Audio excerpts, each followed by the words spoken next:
Israel আমেরিকার যৌথ হামলায় ধ্বংস হয়ে গেছে ইরানের সর্বোচ্চ ধর্মীয় নেতা আয়াতুল্লাহ আলী খামেনির প্রাসাদ। শনিবার সকালে ইরানে দুই দেশের আকস্মিক হামলা হওয়ার পর স্যাটেলাইটে প্রকাশিত ছবিতে দেখা যায় খামেনির প্রাসাদটি ধসে পড়েছে।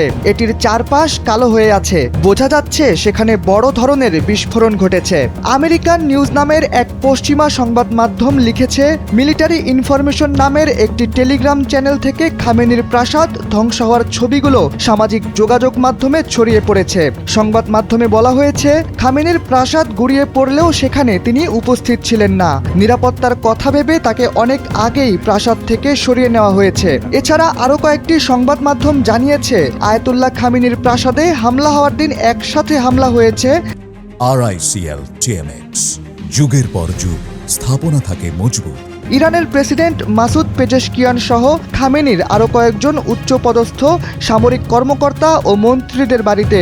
অন্যদিকে আল জাজিরার এক খবরে বলা হয়েছে, একই দিন হামলা হয়েছে ইরানের হরমোজগান প্রদেশে, যেখানে মেয়েদের একটি স্কুলে বিমান হামলা চালিয়েছে বলে দাবি করেছে সংবাদ মাধ্যমটি। এই ঘটনায় অন্তত 40 জন শিক্ষার্থী নিহত হওয়ার খবর পাওয়া গেছে।